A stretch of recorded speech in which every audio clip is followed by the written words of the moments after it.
The software that we developed, it's called QuitAssist, MD, actually began as a software program for handheld computers. Currently, our prototype that was developed in our Phase 1 grant related to QuitAssist is being used throughout the country as part of a national initiative to promote the smoking cessation guidelines that were updated in 2008.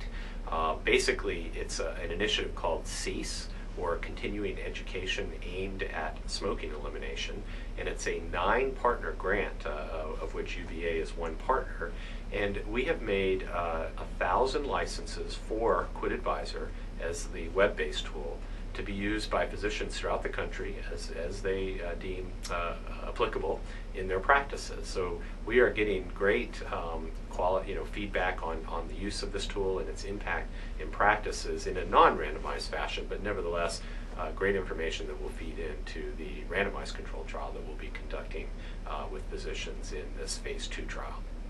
Well, what we found in our early pilots was that some physicians used our software a lot, some used it a little, and some didn't use it at all. So in terms of trying to scale it up to a randomized controlled trial, as we're going to be conducting with QuitAssist in this recently funded grant, we needed to figure out incentives for the physicians to use the software. Initially we thought, hey, we're going to give you this great software and the physicians would just use it. And it worked for some folks, but there really need to be some incentives. Physicians are extremely busy. It takes a lot of effort for them to kind of take time away from clinic and to learn a new piece of software. So we obviously make it as intuitive and as easy to learn as possible, but there has to be some benefit for them to use it. So we are going to be working with the Continuing Medical Education Office here at the University of Virginia, as well as with some of the national specialty boards, the American Academy of Family Physicians and the American Board of Family Medicine, to see how we can apply time used with the tool with patients as continuing medical education credits for time spent on the tool. QuitAssist helps to address one of the biggest problems that we encounter with patients and their health behaviors. So in this case it's with smoking.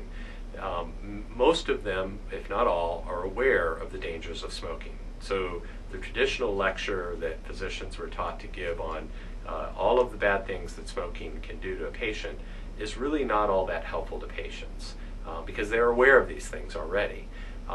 We do think that there is some benefit to personalizing these risks, and so that is included in the tool. And so sometimes a patient may not know, for example, that smoking by the parent can lead to increased ear infections in a child or an increased risk of sudden infant death. So we certainly wanted to make sure that those personalization risks are in there, and that is part of the intervention.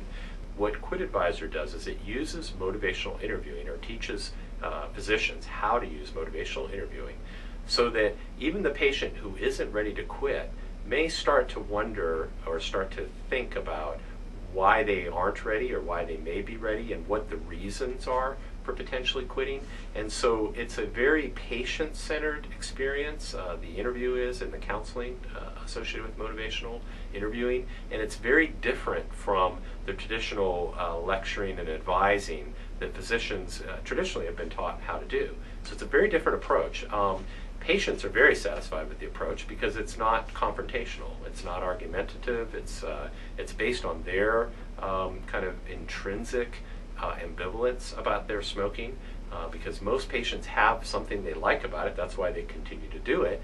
Many patients also have things that they dislike about it, and highlighting this discrepancy is what has been shown to help patients move towards trying to make a change in their health behavior. We expect that there will be more counseling going on in the intervention group, more quit attempts, higher recommendations being followed, such as prescribing medications and referring patients to toll-free quit lines. And we also ultimately expect that there will be more quit attempts and more successful quit attempts. And that is our hypothesis.